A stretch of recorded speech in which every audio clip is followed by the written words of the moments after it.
What's up, guys, and welcome back to my channel. The tension between Ilia and Islam Makhachev has officially boiled over, transforming what began as light trash talk into a very real and personal feud. With every new exchange, the hostility between the two sides seems to escalate further, drawing more attention from fans and fighters alike. What once felt like playful banter has now crossed into something far more serious. The situation initially ignited when Ilia suggested that Islam's move to welterweight was motivated by fear. According to Ilia, Islam wanted no part of him at lightweight. Instead of backing away, Ilia doubled down on those comments, confidently claiming he would defeat Islam if they ever fought. He even went as far as saying he would handle him in a street fight, pushing the rivalry well beyond standard promotional talk. Those remarks quickly caught Islam's attention. Islam fired back publicly, telling Ilia to focus on defending his lightweight belt rather than mentioning his name. The response was sharp and dismissive, signaling that Islam was not amused by the accusations. Just days later,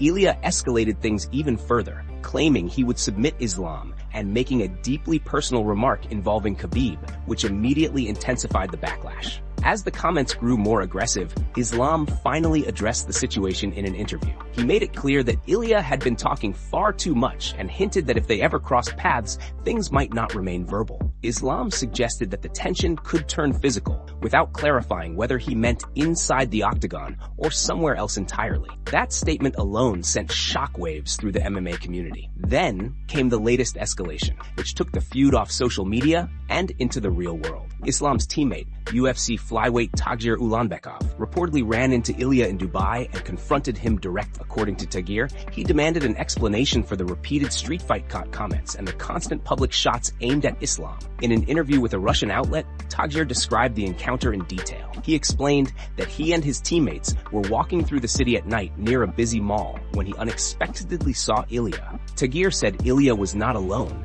and that the area was crowded with people and security. Tagir called out to him and asked to speak for a moment, but Ilia allegedly began yelling and warning those around him. Tagir claimed he attempted to approach Ilia, but security and bystanders prevented anything from happening. Despite that, he admitted he issued a direct threat, saying he would break Ilia's teeth if they ever met one-on-one. According to Tagir, both sides exchanged words, but no physical altercation occurred. While the incident ended without violence, it made one thing clear. This feud has gone far beyond trash talk and is now dangerously close to spilling over outside the cage.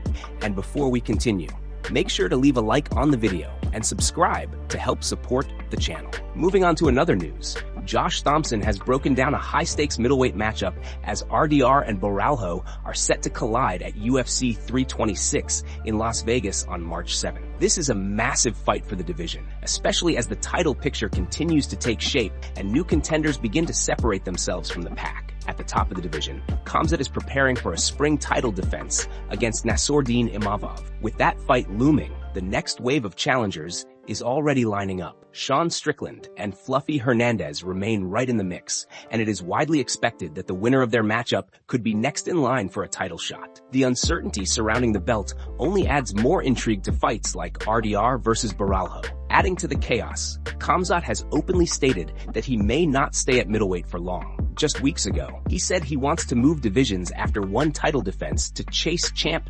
status. He has floated both light heavyweight and a return to welterweight, claiming he can still make 170 pounds. That possibility also depends on whether Kamaru Usman can capture the welterweight belt in 2026, which could potentially set up a massive champ versus champ rematch between Khamzat and Kamaru. Their first fight was a 3-round war that left fans wanting a 5-round sequel. Regardless of how the title picture unfolds, a Khamzat double champ opportunity would be huge for the UFC, especially as the promotion moves deeper into its new Paramount television deal. That backdrop makes RDR versus Boralho even more important, as both men are looking to re-establish themselves as elite contenders. Breaking down the matchup, Thompson called it an excellent fight, noting that both fighters are coming off losses despite being highly touted prospects. He pointed out that both were seen as potential top 3 or top 4 fighters in the division not long ago. RDR, in particular, was ranked near the top before his recent loss to Brennan Allen. Thompson believes Boralho has advantages on the feet and is solid enough on the ground to avoid being overwhelmed. While RDR's wrestling is not viewed as elite, Thompson emphasized that his clinch work is still a serious problem for anyone he faces.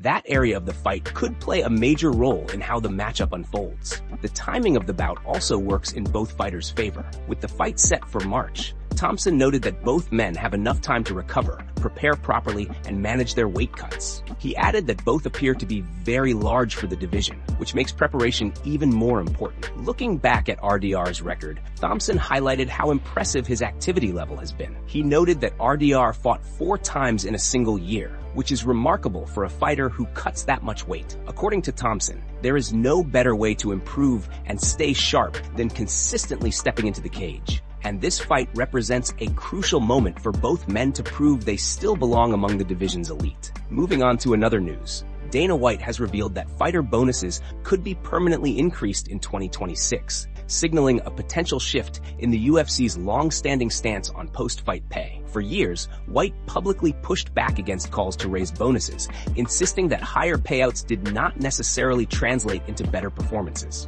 However, the landscape appears to be changing following the UFC's massive new $7.7 billion broadcasting agreement with Paramount, a deal that has reopened serious internal discussions about structured, long-term bonus increases. According to White, the sheer scale of the new media rights deal makes it easier to justify increases that are planned, sustainable, and meaningful, rather than emotional reactions to public pressure. He has made it clear that while impulsive bonus hikes are still off the table, a permanent raise built into the system is now very much in play. This marks a noticeable shift from his stance earlier this year. Just months ago, White was openly frustrated after feeling pressured into doubling the standard $50,000 bonus to $100,000 at UFC 304, following public comments from Bobby Green. What followed only hardened his skepticism. The event produced just 5 finishes across 14 fights, resulting in a flat and largely forgettable night of action. White came away angry, believing the increased bonuses had done nothing to raise urgency,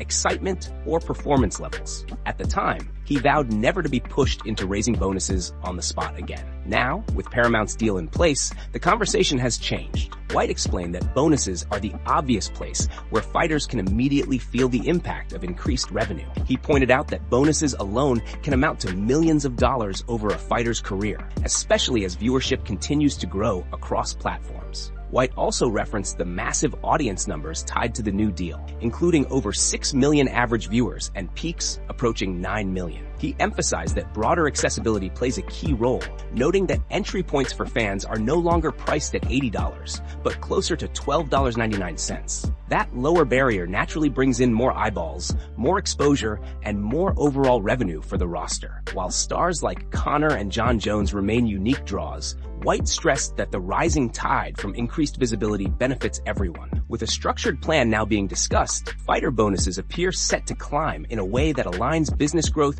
with long-term roster stability. That balance could define the next era of incentives as the promotion expands globally and commercially across multiple markets. Moving on to another news. Merab and Ilia were recently spotted together in Spain, where the two shared some lighthearted moments away from competition. Footage surfaced showing both fighters taking turns on a punching machine, laughing and comparing their power as music played in the background. The clips quickly made the rounds online, with fans enjoying the relaxed and playful atmosphere between the two. Merab later posted additional footage from the trip, this time showing him and Ilia FaceTiming Aljamain Sterling. During the call, they wished him a Merry Christmas and sent warm messages to him and his family. The exchange was friendly and full of jokes, highlighting the strong bond they share outside the cage. The posts also sparked some humor in the comments. One user commented on a video, saying both fighters looked like they were searching for a wife. Merab responded with laughing and crying emojis, clearly taking the joke in good spirits and adding to the fun tone of the moment. Moving on to another news. Malcolm Wellmaker has voiced his frustration after several MMA blogs misrepresented a joke he made following his first professional loss. At UFC 322, Wellmaker suffered a unanimous decision defeat to Ethan Ewing, marking the first setback of his pro MMA career. While the loss itself was competitive, the fallout afterward is what truly set him off. Shortly after the fight, Wellmaker posted a lighthearted video on his social media, joking that he was heading back to work in construction because his UFC career was supposedly over. The post was clearly meant as sarcasm, aimed at trolling critics and poking fun at the overreactions that often follow a first loss. On the same day, he also shared a photo on his story showing himself with 2 former apprentices he said he was proud of. That image was not posted to his main page and carried no serious message about his fighting future. The situation escalated when an MMA blog screenshot the image from his story, removed the original text, and reposted it with a caption implying that Ethan had sent one of the sport's most promising prospects back to the job site. According to Wellmaker, the post was not only misleading, but blatantly disrespectful. He was especially upset because the page in question has close to 300,000 followers, giving the false narrative a massive reach. Wellmaker explained that he can usually ignore random trolls in comment sections, especially those with no profile picture and barely any followers. What crossed the line for him was a large MMA platform spreading misinformation while framing it as fact. He made it clear that the joke was never meant to be taken literally, and that anyone paying attention should have understood that. In his response, Wellmaker didn't hold back. He called out the blog directly, saying they should know better than to twist a joke into a serious claim. He emphasized that since joining the UFC, he has tried to take the high road, show respect, and remain professional. However, he admitted that incidents like this have tested his patience. Wellmaker said he has been carrying frustration quietly and waiting for the right moment to respond, and this situation finally pushed him over the edge. While he did not back away from his words, the core of his message was clear. He wants accountability from MMA media pages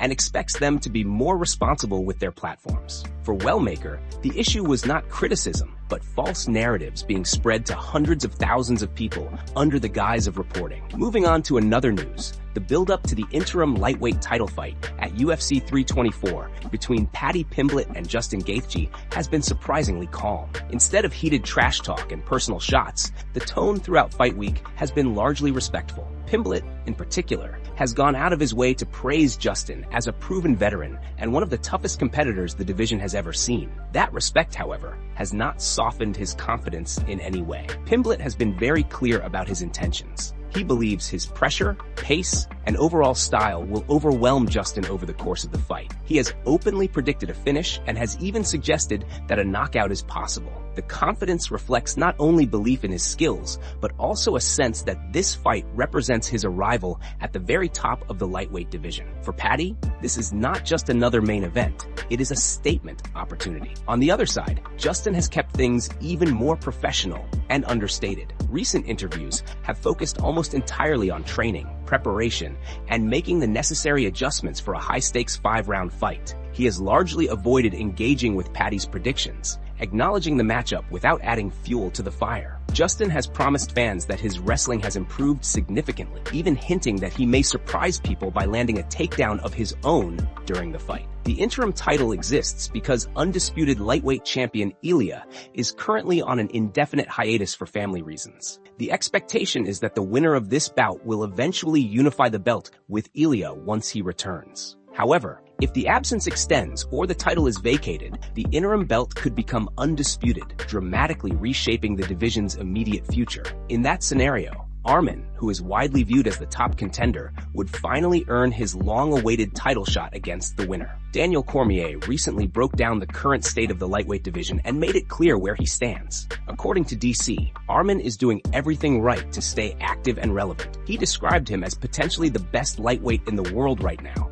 noting his size, strength, and physicality. Cormier also praised Ilia, calling him tremendous, and emphasized that Ilia and Arman stand apart from the rest. While he acknowledged how exciting both Paddy and Justin are, DC suggested that Arman and Ilia possess something special in terms of skill and rivalry. He believes that matchup could anchor a massive fight at the top of the division. Cormier closed by reiterating that Arman is fantastic and looked especially impressive in his performance against Dan Hooker, further solidifying his place among the elite. Moving on to another news. A main card fight at UFC 326 has officially been canceled, creating a late shakeup to the event. Just last week, it was announced that Paulo Costa was set to face Bruno Ferreira in a highly anticipated middleweight matchup. The bout was expected to play a key role on the main card and carried significant implications for both fighters moving forward. However, new reports have confirmed that Paulo has pulled out of the fight for undisclosed reasons. At this time,